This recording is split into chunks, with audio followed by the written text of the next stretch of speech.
Howdy, folks. Happy Monday. We had an eventful weekend. We're going to talk some baseball in the pre-show, not the MLB,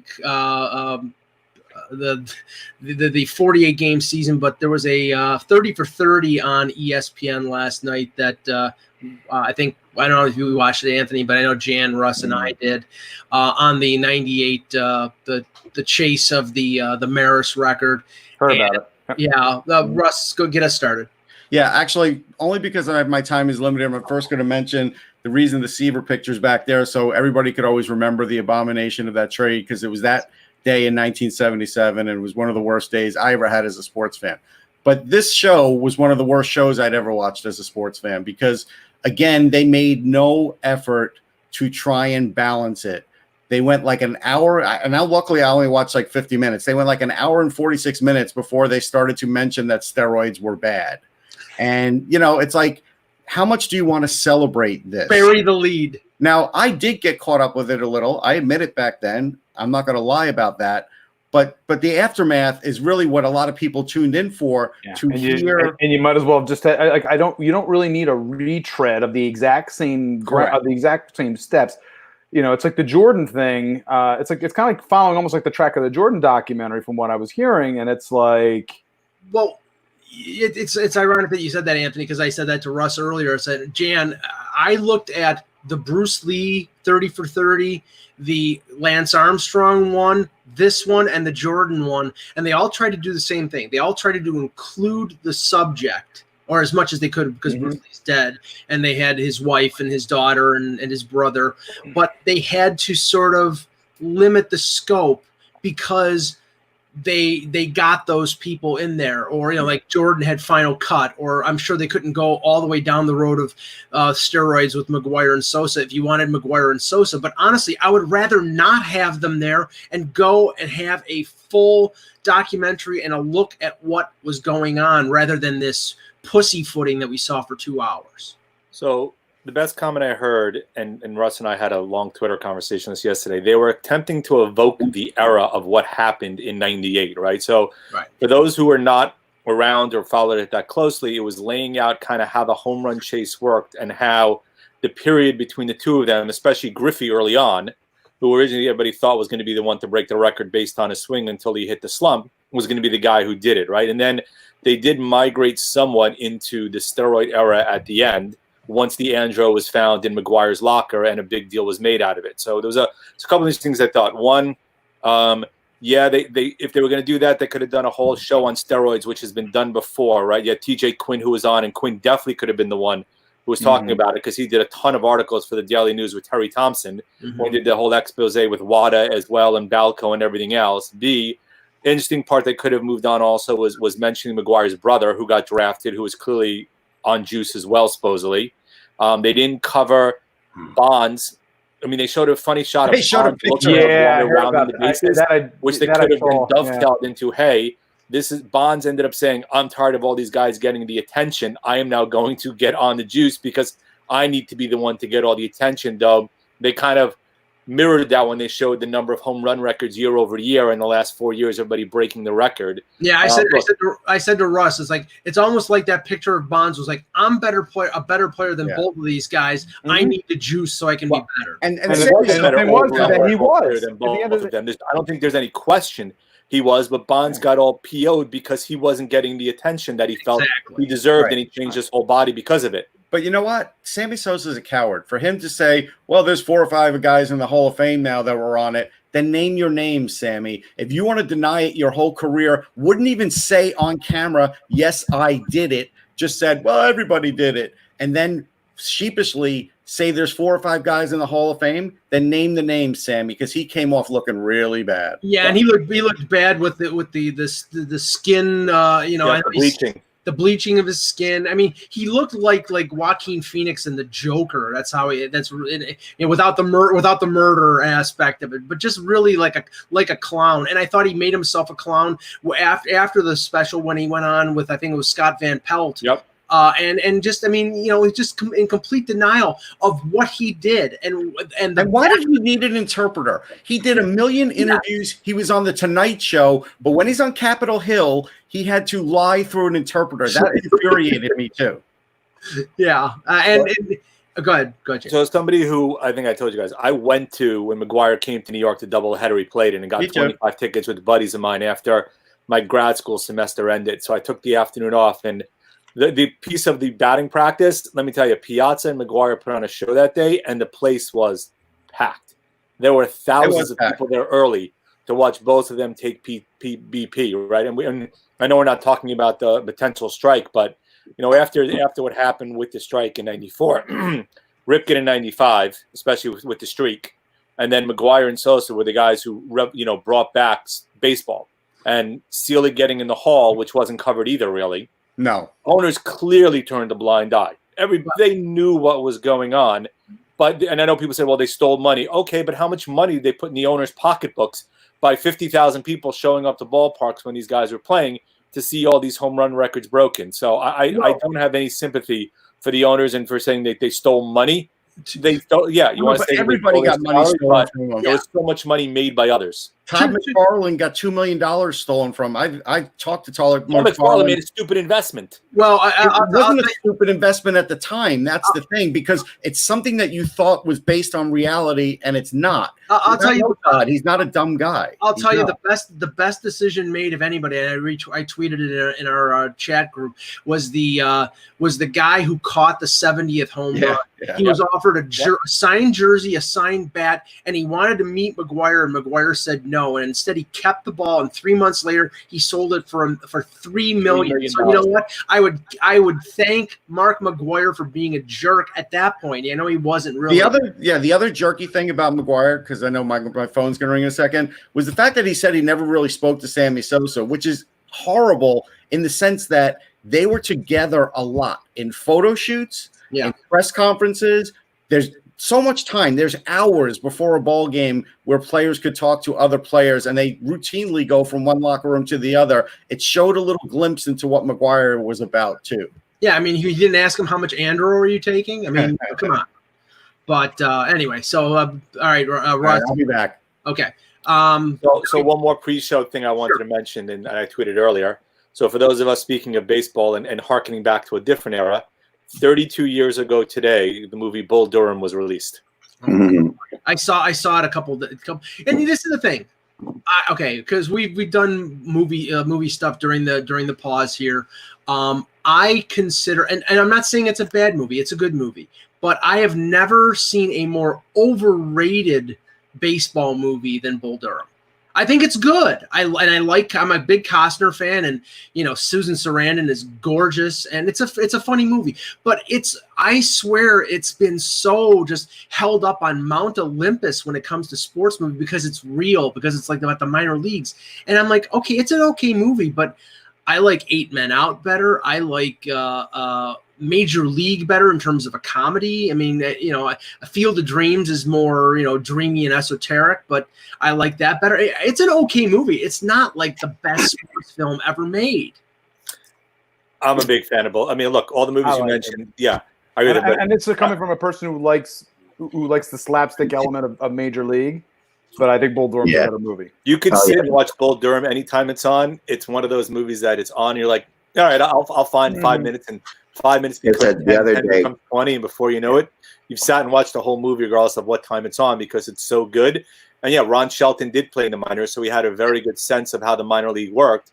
I thought Costner was awesome in that movie. Oh, he's fantastic. It was great in that movie. I mean, Tim Robbins was great in that movie also. Just the whole movie, I mean, the cast, everybody together was, look, it's one of those movies, like I said, I mean, Major League also was on the other night, and I happened to sit and watch it again, even though I've seen it at least 100+ times already. Yeah, The Natural is one of my favorites. Somebody else mentioned Moneyball, and the best thing about Bull Durham is the fact that during Costner's saloon, during Costner's soliloquy, he says, and I believe Oswald acted alone. Oh, yes. And then a few years later, he plays Jim Like JFK. Garrison in JFK, which is hilarious. And he's a conspiracy theorist. So anyway. And by the way, I need to tell Russ when he comes back on camera to get rid of that picture because it still hurts me 43 years later to have to think about that trade. I wanted to touch on this because related to that, picking your individual franchises, what is the most, because that trade for Russ is the most painful memory. I can't argue with him at all. I agree.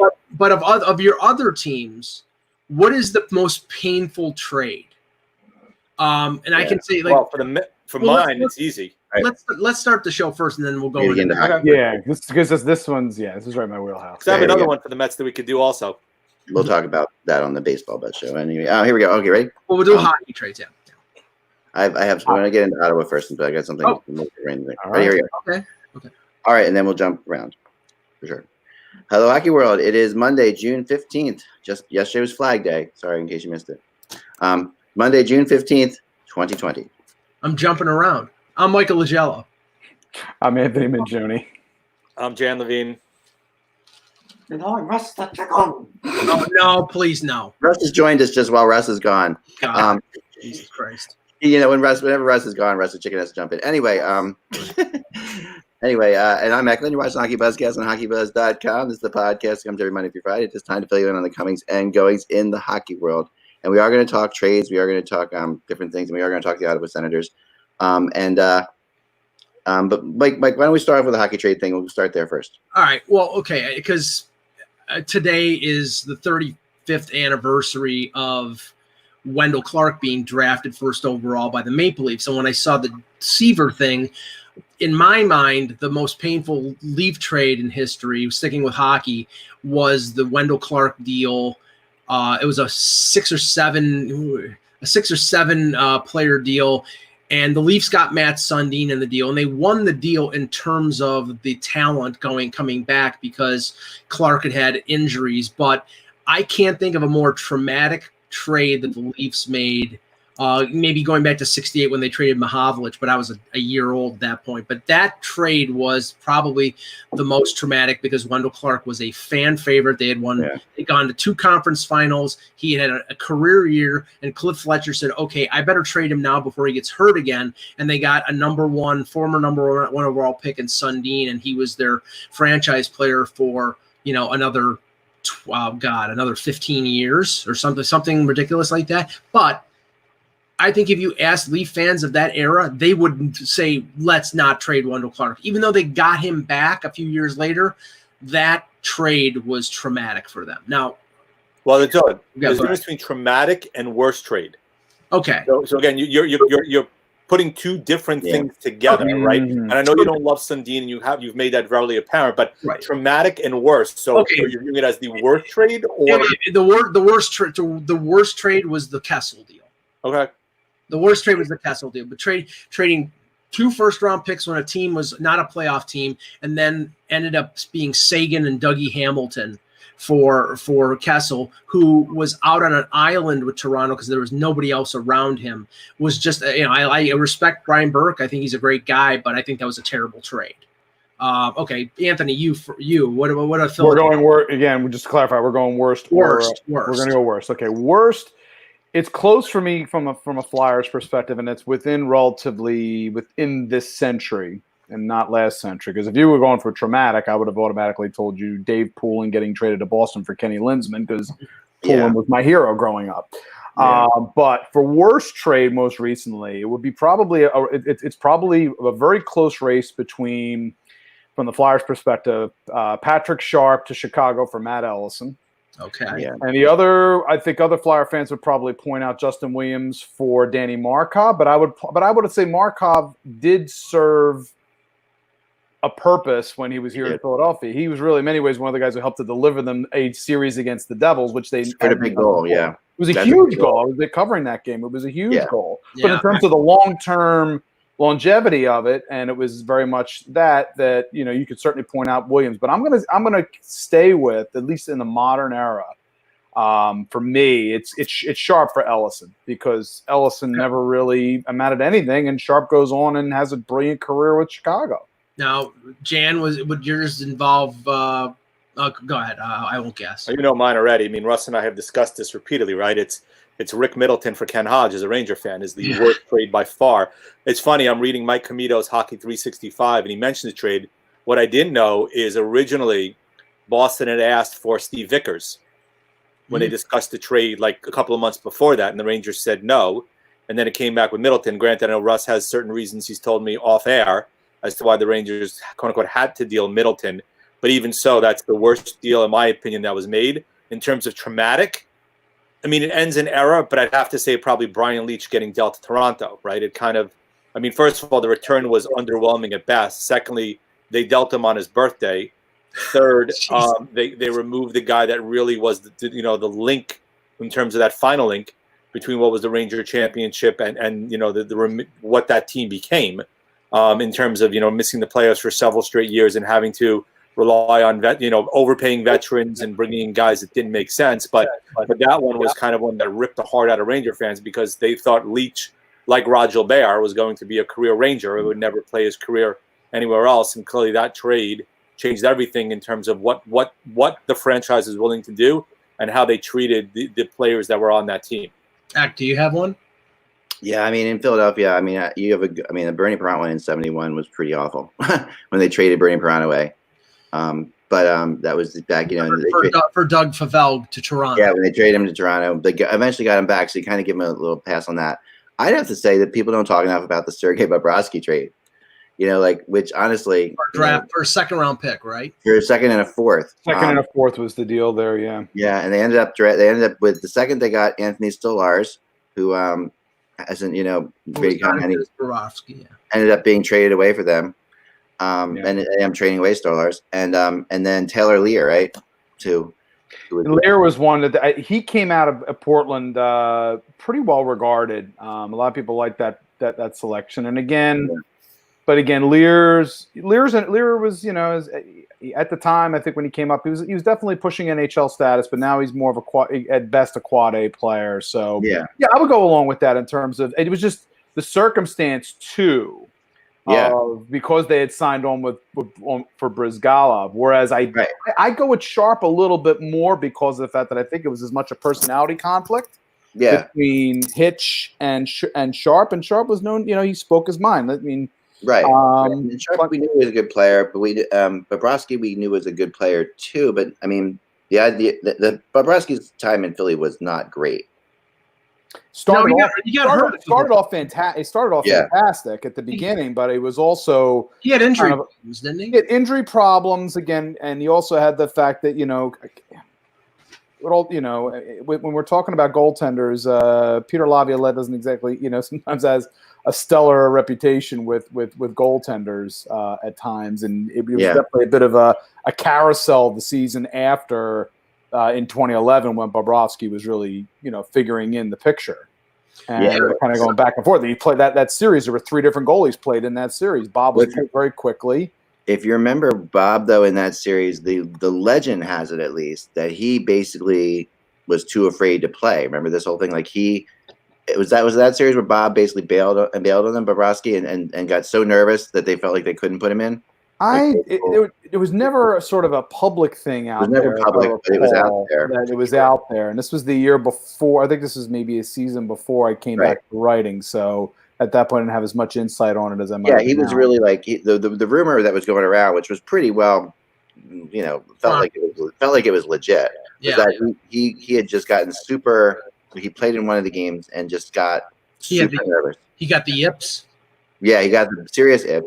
Yeah, I mean, he did give up. I mean, in my recollection of that game, it was a questionable goal. I have to go back to look at the game again, but I remember a couple of them. But I remember saying, you don't bail. I mean, bail on him after one game unless it had to be an extreme it had to be more of an extreme circumstance. I think this is why they did. I don't think they intended to bail on him after one game. I think that they really intended to go further with him, and they knew he had. I mean, he had the most raw ability of anybody by far. Like he was. I still remember watching his first game when he played against Boston. His lateral. I I hadn't seen a goaltender with that kind of lateral movement since Hextall in 86, 87. Yeah, right. I mean, he's incredible, his explosiveness from post to post. Yeah, and his flexibility. I mean, his ability to cover the bottom part of the net, just basically could do a split and just sit there and and cover the whole bottom 6 of the net.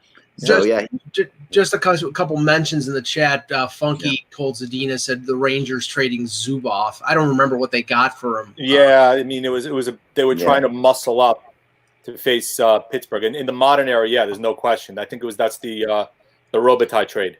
Okay, and Robitaille.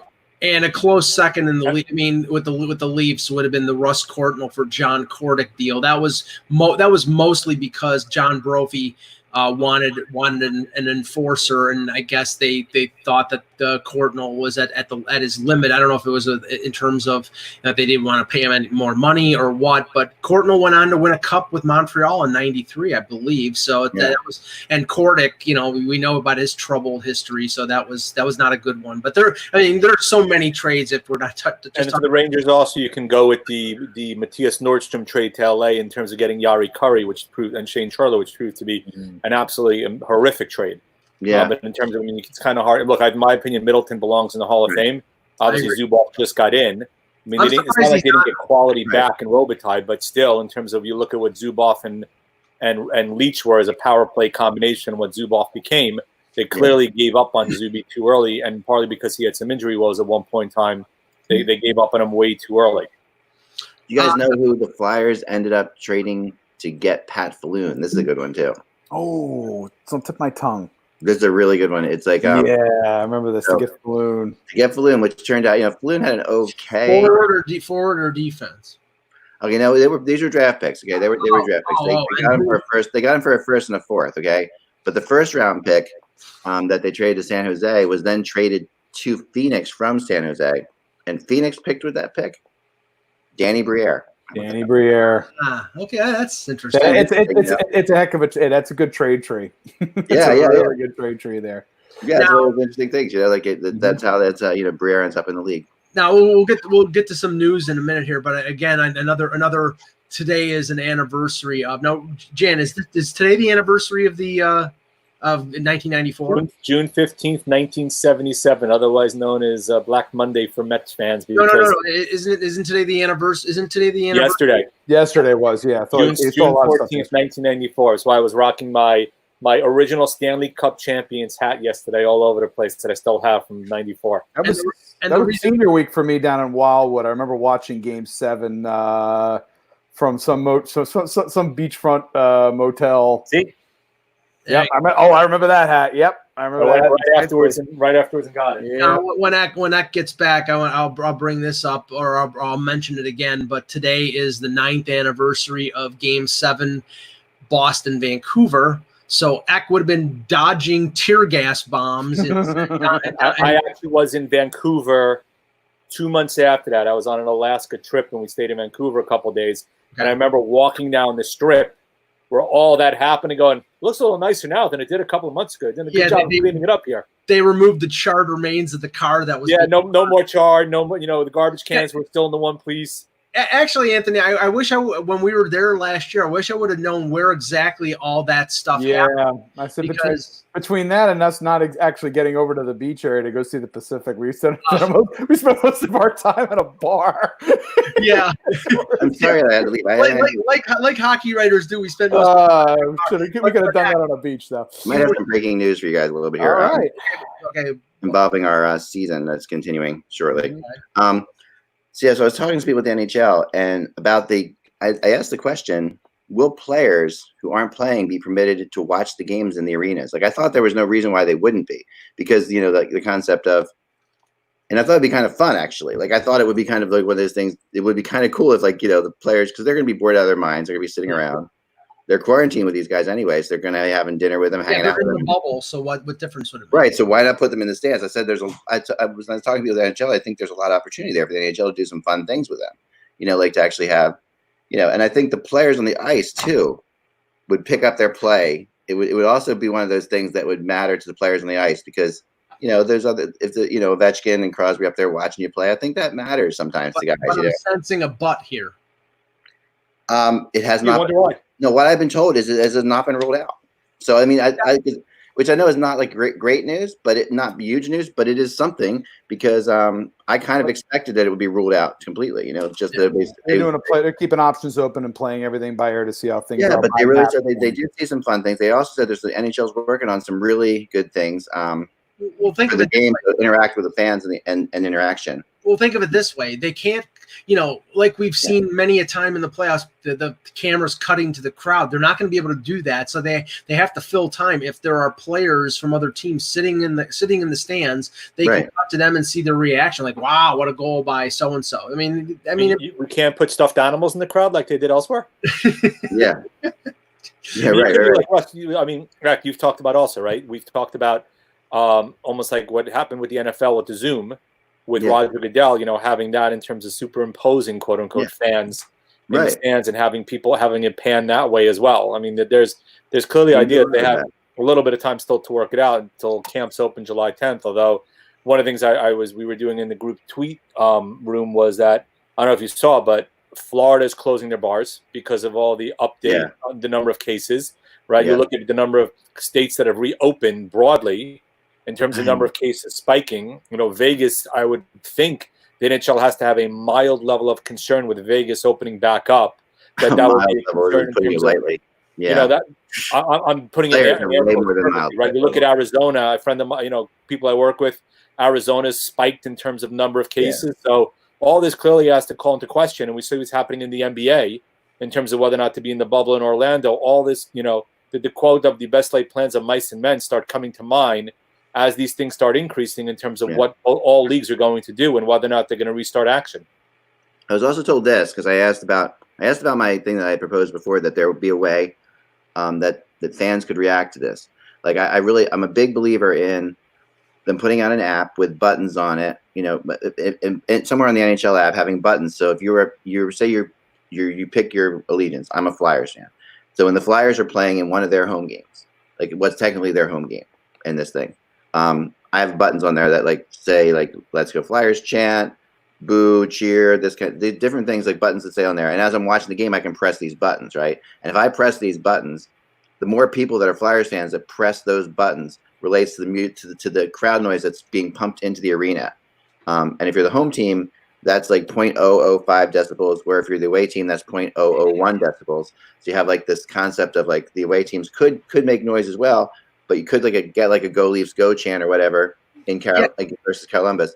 But I think, and so I asked about this thing. I said I know that things like this have been flown up. I've talked to people about different things like that, and I was told that that Steve Meyer, who's one of the big guys at the NHL network at NHL.com and NHL apps like that, and his team have lots of tricks up their sleeve to introduce fan elements into the game. So expect some things. I mean, I'm sure you're going to hear the Leafs goal song when they score. So we're going to hear Hall & Oates constantly, and you're going to have that. We're probably going to hear the cannon when Columbus, a film of the cannon, not the actual cannon. Darn it. When Columbus scores. To me, that's all cool and good, but I think the idea of that we live in an age where we can have live reactions. Yeah, I'm not against it. Meaning something to the players in the game. Because the players in the game are sitting there listening to us, and you have hundreds of thousands of people watching this and reacting to it in your hometown. Well, you know how they react to it. You could hear some really serious boos. You could hear some really serious cheers. It could be really intense. Yeah, it could, but I could also have the counter of that of it's. And I remember Mike McKenna was talking about this as well, tweeting about this in terms of. Watching. Yeah, I know somebody mentioned about the fact that they were listening to the German league games, and they tried to pump in noise, and it became a weird sort of element of you hear noise, but it's an empty stadium or an empty arena, and there's a weird sort of disconnect that maybe the interactions will work to a point. There's going to be a lot of. I think there'll be a lot of. I think you're right, Ack, in saying there's going to be a lot of experimentation. Yeah, but if things aren't working early on, I think ideas will. Well, you can use those exhibition games for, right? You have the 2 exhibition games between teams. You can use those as experimentation to try to see what works and what doesn't work, because you'll at least have a somewhat of a small population base to find out if the ideas are working or something needs to be scrapped and tried something else. Well, to me, the thing is pumping in just crowds and stuff like they were doing in Germany. Yeah, I think that is bizarre because you don't have crowds. But I think if you're pumping in crowds that the players know is tied to actual reaction coming from fans, it's a very different thing. Yeah, like I think that's when it becomes more like, okay, our crowd, our fans are happy with us. John Shannon did a poll on Twitter yesterday, I think, and was asking about the silence versus fake or versus pumped in sound, and I think it was like 60-40 against any kind of pumped in sound, that fans would rather have it completely silent. Now, if you have something when it comes around, I think it's how it's phrased there, Mike. Like I read that poll too. I think it's how it's phrased. Like to me, that's if you have something interactive, I don't think that's a problem. But I think that's different than what I'm saying here. That would work. And the other thing I was told is this, and this is the last little breaking news thing I have. Yeah. They expect the ratings to be very good because of the way the games are going to be spaced. And I said, can you give me some interaction as to some insight into that? Like, what do you mean by that exactly?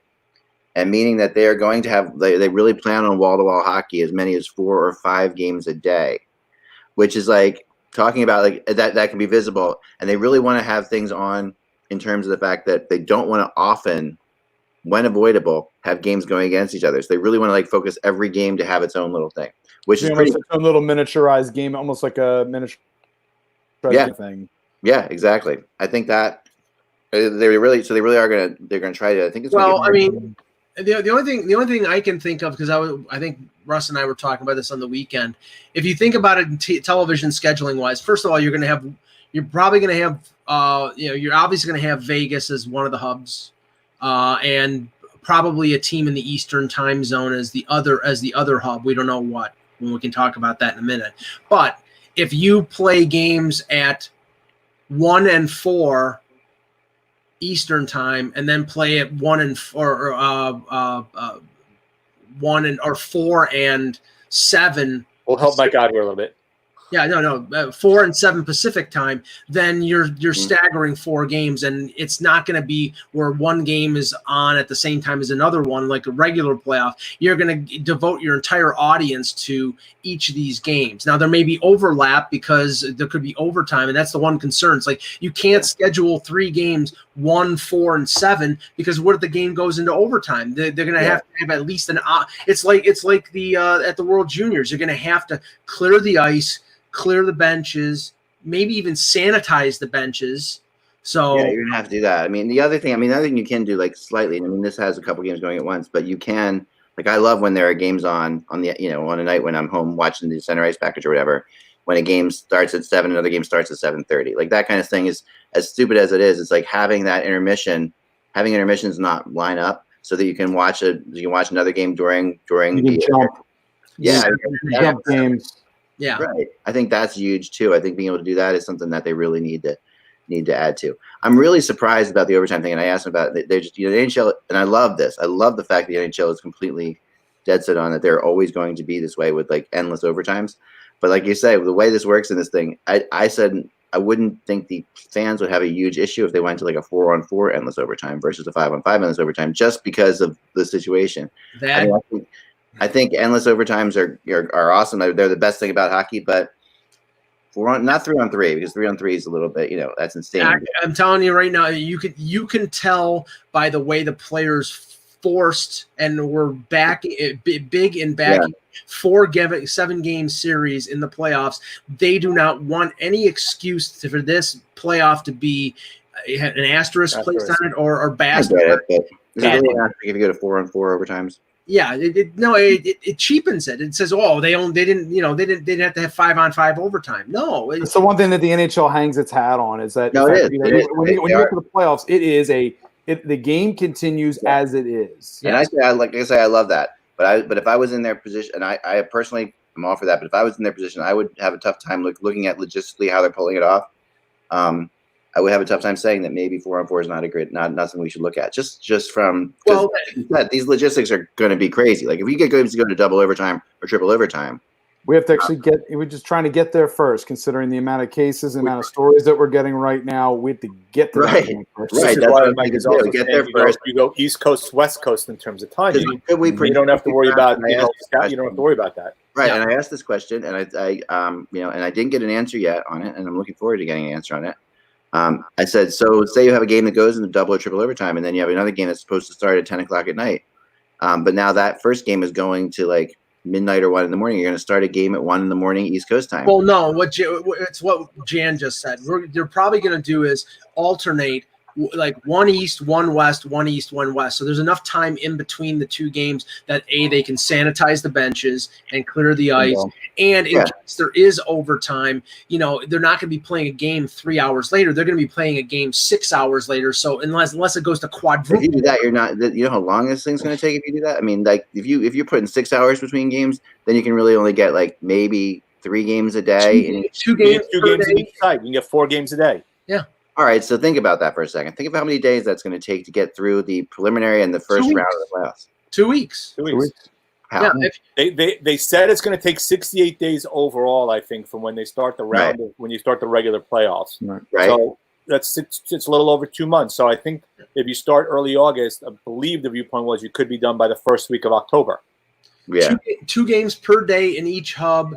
So it's four games. So you're gonna have like you're gonna have 2 nights. You're gonna have 2 days off for teams, things like that. One game off. One day off. 1 day off precisely. Yeah, 1 day off. Yeah. And more than likely, and you may also get back-to-backs. Right? We discussed this before because you're not traveling in the proximity and everybody's there.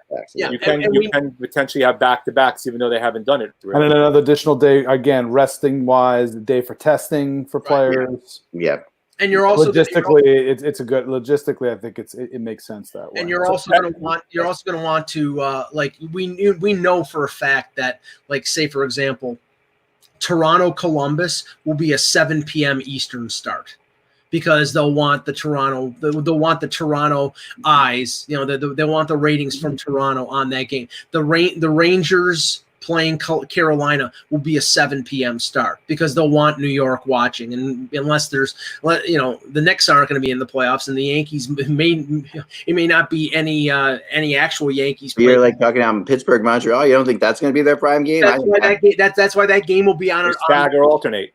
Right. That's why that game will be on the alternate day of Toronto because and then Edmonton, like the Edmonton series, will be on one night, and Calgary, Winnipeg, or Vancouver, Minnesota will be on the other night. I'm sure they've got that all scheduled out. Yeah, they're working on it. I mean, I know that they don't have it yet. They're talking to them today. They're trying a lot of different things. They think, from talking to them, they think that Pittsburgh, Montreal will be their highest ranked television series that they have.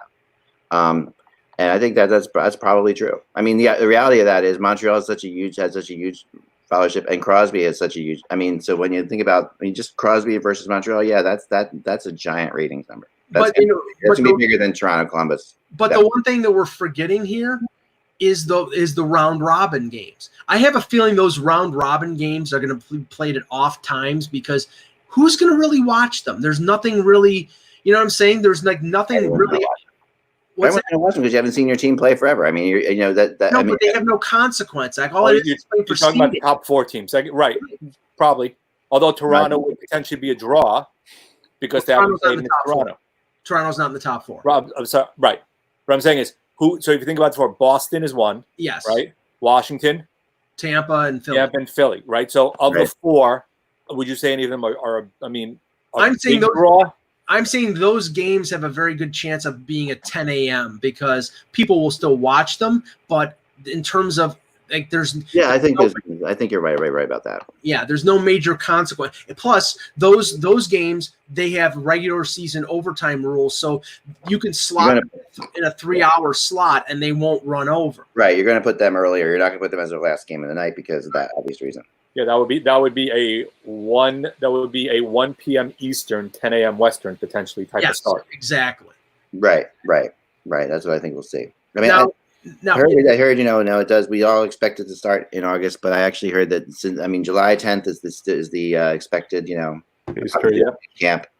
And it is possible that we start some of these will start in July. That this will not be like, I mean, we're talking late July or not just a couple of days, but it's not necessarily that we're talking about August. It depends on because from the indications that I had heard, there was going to be some time for the teams to get to the hub cities and to play exhibition games, which I wish they wouldn't, but I guess they have to because they want to, ramp. I don't think teams are going to play all their big players in exhibition games and risk them getting hurt just before playing. It's going to be like half of the Toronto Marlies playing.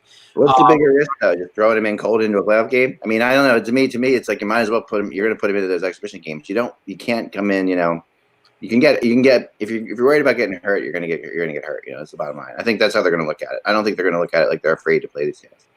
In the preliminary games either. I mean, they have to get these guys going. They have to get them going. I mean, it's like they haven't played games forever. So I don't know. I don't know that there's going to be fear of that. I think you might see. I mean, where you'll see something on that. It's like you might see both goalies go if they play 2 exhibition games, but you're not going to see. I think they're going to try to get their lines clicking. They're going to try to get their chemistry going, that kind of stuff. That's what you're going to need to do in order to make it more impressive. Now we heard the announcement about Vegas, and that was we've been talking about that for 6 weeks. So it's like it wasn't like great surprise, but. Yeah. The second city, again, we're waiting for the Canadian government to make their decision. There was a report last week that the 14-day quarantine may be pushed aside for players. I don't know if they'd be given essential status, but the thing that we saw on the weekend was the NHL suggesting, and I'll put it in caps or in quotes, suggesting that players get back to North America by the 21st of June. And it's not because they're, it's mostly because of their work visas. All of their work visas expire on June 30th. So they have to be in North America to request an extension of those work visas. So as much as they said, well, this is voluntary and you don't have to get back here till July 10th. Well, yes, you do. Now you do. It's more compulsory than it is voluntary. Right. Yeah.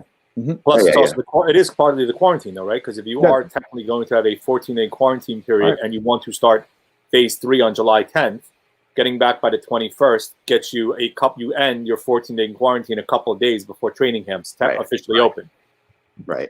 Yeah. Right. Minak, the one question I have for you is I don't know if you heard anything. So is the plan still to have all the subs every game sitting on the bench? I haven't heard anything about that. It's a good question, though. I'll ask about that. I will. It's a really. I would guess so, but that's just that I don't know. But you really can't guess anything in this situation. Let me ask. Let me see what they say. We'll definitely find out. Yeah. And I also asked them if Vegas is definitely 100%. That's another thing I asked. I want to know that because I don't. I haven't gotten an answer on that yet, but I might I just texted that back to somebody who I've been talking to, so we'll see if I get something back on that. Yeah, but as now it came out this morning, maybe even late last night, that they said that none of the other, and it's now 9 other hub cities because Vegas was one of the 10. Yeah. None of the other 9 hub cities have been eliminated from consideration. Yeah, I think that's BS. I think that I think some of them have, but they just don't want to say it right now because they want. No reason for them to say that. I mean, and there's really no reason for them to eliminate cities. I mean, what's the benefit of eliminating cities? No. I mean, but I'm saying internally, they have to have narrowed. Internally, they have their favorites, but I honestly don't think they've eliminated anybody. I think that at the end of the day, they're like, maybe everybody but Columbus is a mess. And if we can sit there and say we're not going to go to Columbus, but maybe that's where we end up going. They're going to go to the best place they can. So they have their favorites. They have the places they want to go. Well, the one thing that I thought was interesting, Bob McKenzie reported this on Friday, and it was interesting because Morgan Riley held a conference call, the Leafs defenseman, and he talked about, I'm wondering whether we'll be playing if Toronto is the hub city, whether we'll be sitting on our bench that we normally sit on for games. And Bob McKenzie reported that if Toronto is the hub city, it will probably host the Western Conference, and all the Eastern teams will go to Vegas. That makes no sense at all. Why would they do that? Because the Leafs have an advantage playing in their own arena. They know the boards. That got reported by a couple of people last week. I noted it in my blog also that's what I'd heard is the Eastern teams playing in the Western location and the Western teams playing in the Eastern location. Yeah, because they don't want Vegas playing in Vegas. Yeah, it doesn't really matter. Any minute advantage they want to eliminate. They want to eliminate it completely. Here's the thing. You know how the boards work, and then just because we know how the boards might be a little bit better, we're going to make everybody. Yeah, that's my point. Exactly. Like, it's like you don't have your fans in the arena. I mean, and you're quarantined in a hotel. You have a slight comfort zone because you sit in that locker room. So it was something Larry Brooks wrote in the Post on Saturday, which I would quote, and he said, "As the league previously has indicated, it would not allow a team to play at home, so the Golden Knights and the Western Conference will be located in the other hub city, which the NHL would like to name as Toronto, if Canada drops its 14-day self-quarantine requirement for all individuals entering the country." And they're not just going to send Vegas to the other hub city, or because they're in the round robin. They're going to send all 12 of the Western Conference to one hub. At this point, I should have just found rinks that were again. That's the difficult part. But, Kansas City, or look for teams that bring back the old Scouts logo. All right, here we go. I got some breaking news. Ready? This is a text directly from somebody at the NHL. Somebody as high up as you can get at the NHL. Ooh. Without being able to say anything beyond that. Hi, Gary. My question was, not to pester you, because this is like the 5th question I've asked today, and I usually don't ask a ton of questions. I said, pester. Is Vegas 100%?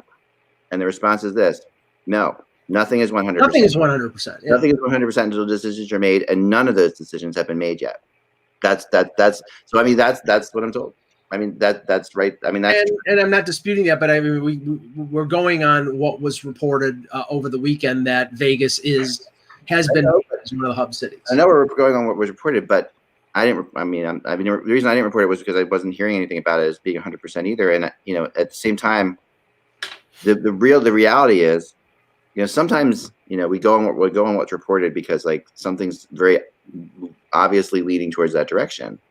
And people just will go with it because everybody else is going with it or whatever. But I think that the real reality of this situation is, and Russ, you're just joining us, but I'm talking to somebody extremely high at the NHL, like as high as you can right now in a text message.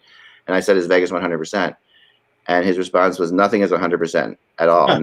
No decision has been made. In fact, none of the decisions have been made yet. So the reality is that it doesn't completely shock me because, again, I do think they want to monitor everything and they want to really just see where things are lying and what laws are happening and what changes are being made. You guys probably talked about the changes in Florida already. And so, I'm not shocked at that. Yeah. I mean, and that I really, Well, it's also, I mean, look, I thought Edmonton and or Vancouver had a relatively decent shot, especially given the presentations they put forward, to be the representative. I mean, Vegas makes sense, but as I said, you are having an enormous amount of people start coming into Vegas, and as Ross said, given the spikes that are occurring everywhere, you'd much rather be in a place where you don't have to worry about cross-contamination, and Vegas would seem to be prime spot A for cross-contamination, given the number of people that are going to be there. The only major advantage that Vegas has, if we really get down to it, is the hotel space. Right. Really, when you get down to it. But if we're not talking about 10,000 people. I mean, Russ, you've done conventions and stuff like that before. You've been in hotel business. I mean, most cities have enough hotels to pull this off. No, they do. I mean, these days, most cities can pull it off. They all have big convention centers. It's not like the 70s and 80s. But if Russ is right, and we're talking about the Orleans in Vegas, and they're sequestered off of the Strip, and they have a practice facility at the Orleans, then they're not going to be circulating with the guy with the mask who's smoking a cigarette. No, I agree. Right, they'd have to basically take over I mean, Russ, you would know better than I would. I mean, based upon the numbers that we've talked about, how one hotel would be sufficient? No, it looks like MGM, because they have that gambling deal with the NHL, they're the ones trying to do it, and they were mentioning 2 or 3. Okay. So, but the idea is they may have 1 or 2 that are not even open to the public because they're going to fill up. That's where I was getting at, right? You take over the entire hotel, just for the NHL. Right. Yeah. And if they do that, the one thing I was talking about when we did Off the Post on Sunday is hotels are based on occupancy, not like selling the highest number for the lowest amount of rooms. It's usually the opposite, and then it goes up, it escalates. And so in this era, even though we think people are going to flock back to Vegas, for hotels, they're not going to fill up right away. And so if they have a guaranteed, let's say the NHL is paying them X amount, and they know this is going to be guaranteed for 2 months, they're going to jump at that. They're totally into it. Plus it's also publicity for them. I mean, every freaking time they go there, Right. people are going to talk about the hotel and add to the mix also again the traffic to go over to Vegas as well. We're talking about dead of summer. Yeah. Going outdoors, we're talking desert heat. I mean, it's hot to begin with. There's probably, and I know people are desperate to get out and desperate to travel in some cases, but considering the circumstance. Yeah, Vegas in the summers, that's not their busiest time of the year by far. Yeah. It's still pretty busy. I've been there. I mean, with the guys I ride with, we used to do would you say, every year the All-Star break, and it was still pretty darn crowowed. Yeah. It's always crowded, but it's not like, I mean, Vegas crowded, like there's crowded and then there's Vegas crowded, I think. And if they choose Toronto, there are multiple hotels around the city located close to practice facilities like the old Maple Leaf Gardens or Coca-Cola Coliseum or the Ford Performance Center, plus no Blue Jays, no CFL, no parades, no CNE. So there's going to be a lot of vacancies. So they might be able to, accommodate solely one hotel for these players. I got another text right now. Just this person is watching the show. Anyway, so I was going to say, the one other place that only got mentioned sort of casually, but I think under the radar has a great chance still, and maybe could supplant Vegas, and that's Pittsburgh, because their arena is great. Yeah. Where they practice is close, where there's another 4 sheets of ice. They have tournaments there all the time. They have food in there. There are hotels nearby. There's a bunch, because I go to the USHL tournament every year that's there, and they basically right across the street, right? Like we have. Yeah, well, the one hotel's across the street, but there's also ones down the road. The NHL players are going to be eating at the Steelhead bar. But I mean, they're used to having 200 scouts a day at that facility, and the Penguins practicing there, and all the other teams from the USHL there, all at the same time. And so that's an area that can definitely handle it. So this just in also from my same source, high up at the NHL, who says it's still being very much debated if we're going to announce hub cities and alternate hub cities at the same time. So that's another thing that's still going on. Yeah, I think the alternates they're not going to announce. Right. I really don't. Yeah, there's no why get somebody's hopes up. Correct. And then have to dash them, keep it on the down low, and have it in your hip pocket if something changes. I don't think you're not getting everyone's hopes up by saying, basically what you're saying is, okay, let's just say they went Vegas and our alternate is Vancouver, Toronto, or alternate is Columbus or whatever like that. Is that the idea here is what you're saying is if things get bad in one of those cities that you have, this is the other place you're going to go to. And it's not. I don't know. You do get your hopes up back. What if the girl you asked to the prom said that? Well, it's between you and Mike and Anthony. Potentially sick with coronavirus, I'd be okay. I'd be okay not going with her. I mean, the idea here is that the reality is that we don't know, so they're going to have to. If she's hot, I don't care if she's got coronavirus. Oh, here we go. Because my corona. This entire, I'm going to try to talk hockey here. An ex-source just hung up right now. Based on certain things, right? Yeah. You know how the NHL is going to have to, you're going to go to a hotel in Toronto and make a bunch of deals and stuff like that. And if you have an alternate, you're going to also go to hotels in, say, Columbus and make a bunch of potential things there too. Yeah, but they're not going to let them book in for very long. That's the problem. No, there'll be a hold. They'll put holds though in other. Yeah, but I don't know if they're going to put holds the same way they would when they normally had, tons of business. Like they're probably not going to want to block as much as they used to, simply because they may not only be selling at half the price that they used to, but might just put it open to the public for everything, hoping that, they could entice the business. I would be shocked if they put blocks, knowing they're an alternate, if they put big blocks in there, because, that could blow a hole. If you're doing the forecasting, like I used to do the forecasting, and let's say I'm forecasting, those 800 rooms for the next 2 months, right. And then you call me up and say, hey, I know we were the alternate, but it's not going to happen. Please cancel. Well, now when I go to the GM for those, 2 months of 800 rooms a night, he's going to say, well, how are you filling that now? Yeah, you got to go to the GM before that and say, listen, we got no business going on, so we have a potential for this, and that you. Yeah, but again, you have to look at it from the hotel's perspective. The NHL, it's nice to work with an entity like that, but again, they're not going to let them say, well, we'll let you know in a month like the old days. I don't think so. Right. Yeah, I mean they're gonna. I think they're definitely going to have to. They're going to have alternate cities though. Yeah, sure. I The mean, NHL, we know nothing about them at all. It's incredibly conservative. Well, let's just say this. I don't think that they're going to be able to, like, if there's a wide spike in one Right. hub city, it's probably over with. It's not like let's pick up stakes and go to the other hub city.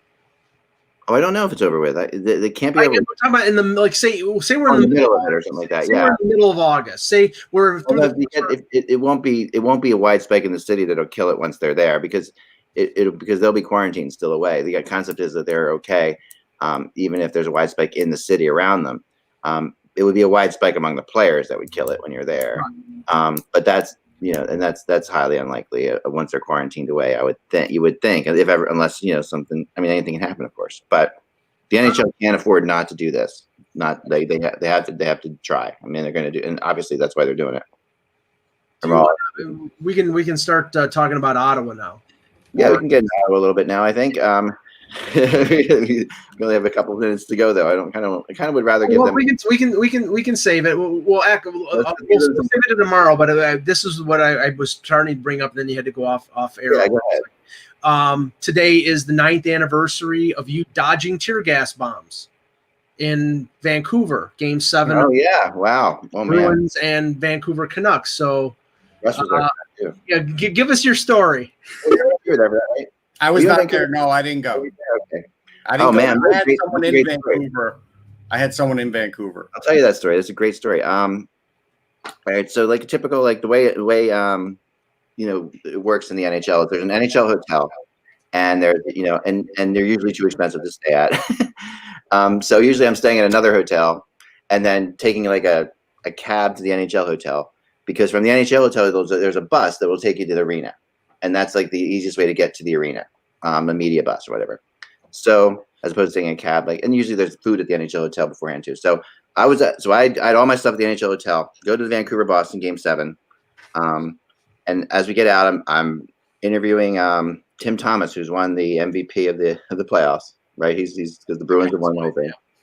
When behind Tim Thomas, I see there's the TV monitors, that you would expect to be showing hey, look at the local NHL network, and instead of the NHL network, which they always have on in these places, it's like the local Vancouver television network, and it's showing cars on fire and bombs and all, and this is I'm in the side, and it's downtown Vancouver, and here I am, the arena's over here, the hotel's up here somewhere, and all the bombs are going off in between here, and all the media sitting there they come in and they say there won't be any media buses because of the riots.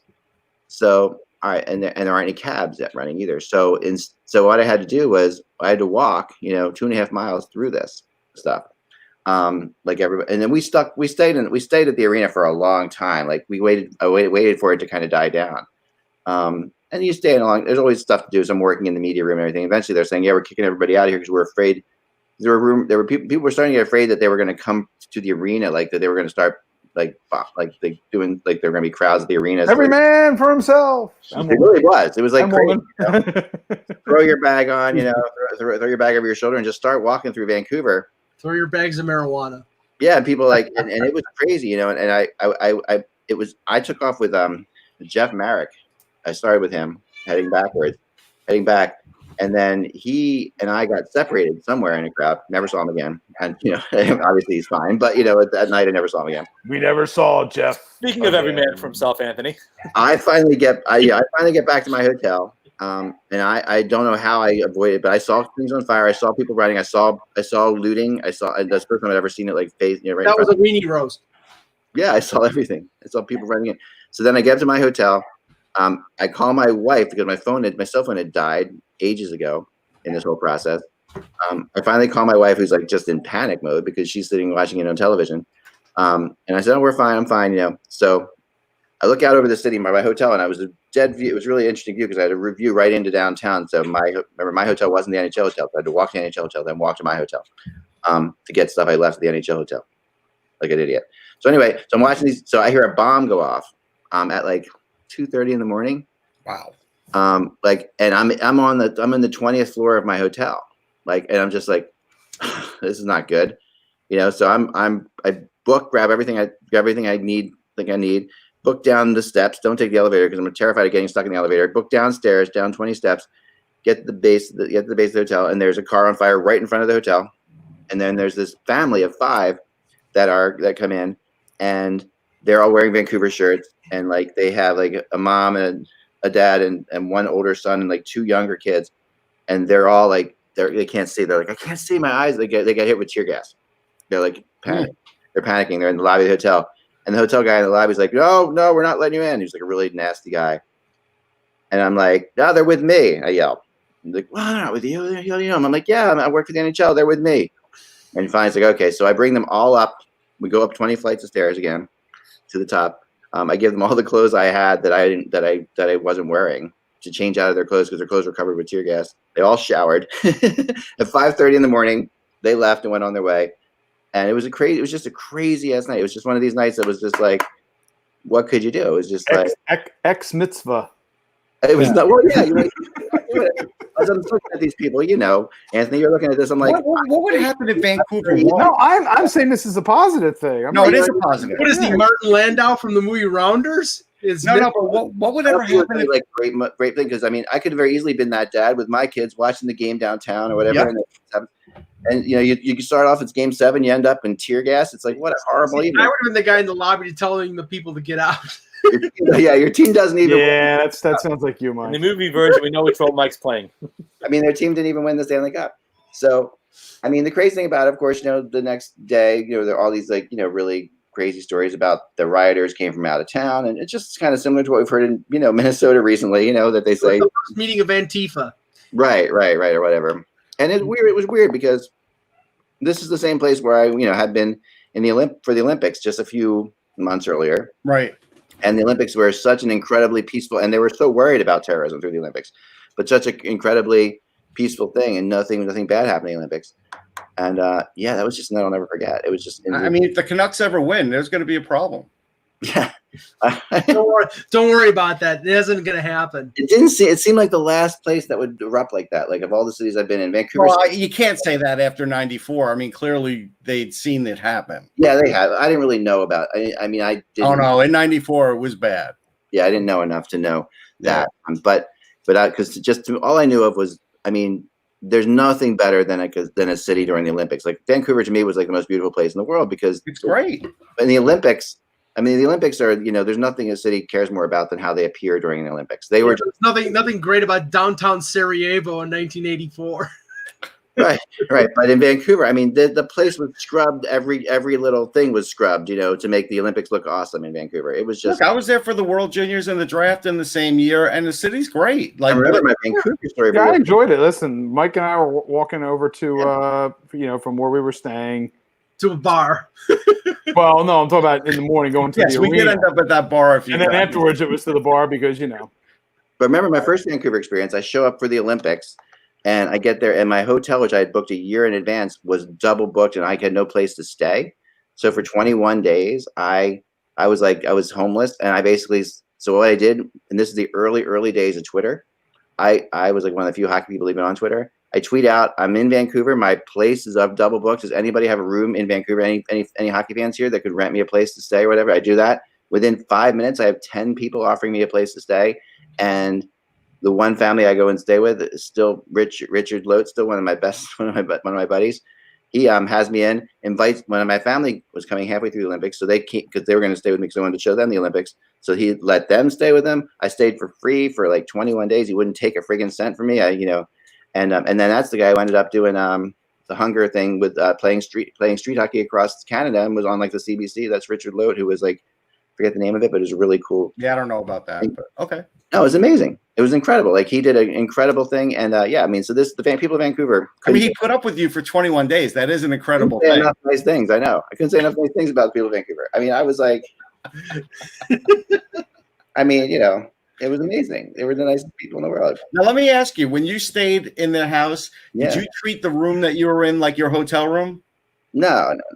No, like I usually show up in a hotel room and explode in it. You mean like? That's the point. I know. No, The X sprawl. I know. No, it's true. That my wife would argue that's how our house looks too. But can I be cynical here for a second? As me? No. Okay. Jimmy Murphy reports David Pasternak told the media today, I'm assuming by a Zoom conference call, that it's no question that Leon Draisaitl should get the Hart Trophy. Yeah. He came out and announced this at 12 noon on the 15th when the ballots are due by 5 o'clock. So he waited until the absolute last minute to when everybody, like 98% of the people have already named who they're going to vote for the Hart to be magnanimous. First rule in sports: when a guy who's up for an award that you think should win an award says somebody else should win, you know he wants to win. This is worse than seeing the faces of people at the Oscars when somebody else wins Best Actor and they're going, "Oh, great!" Yeah. Oh, I don't know. That's a tough one. No, but forgetting the Oscars, when a guy does that, there is no question. He just doesn't want to say, "I think it should be me." So he picked the other way out and says, no, it should be him. Win-win. It's win-win. You high five another guy. You go, you feel good about it yourself because you're not. Class move, you come off as a class character. Exactly. Funky Cold Sedina in the chat says Ack was chased by British Columbia bears. I would have liked to have been. It was not the case at all. Not BC Lions. I know. No BC Lions either, but no, definitely. No, it was beautiful part of the world. But I remember that Game 7 very well, and I enjoyed the outcome very much. Yeah, right. Oh man, well that's all the time we have. Thanks so much, Anthony, for jumping on today. We really appreciate it. Positive note. Thanks, Russ, for being here when you wanted to be, and you're welcome. And he just takes it for granted that I'm here all the time. Thanks to Jan. Thanks to Russ the Chicken for stopping in. Russ the Chicken stopped in while you were gone, Russ, just to help fill in. Oh, that's nice. So you still had a Russ on the show. Briefly, just briefly. Yeah. He had opinions on the Ottawa Senators, but we didn't get to them. We'll talk about them tomorrow. Yes. Remember, folks, without the buzz, it is just hockey. Be safe.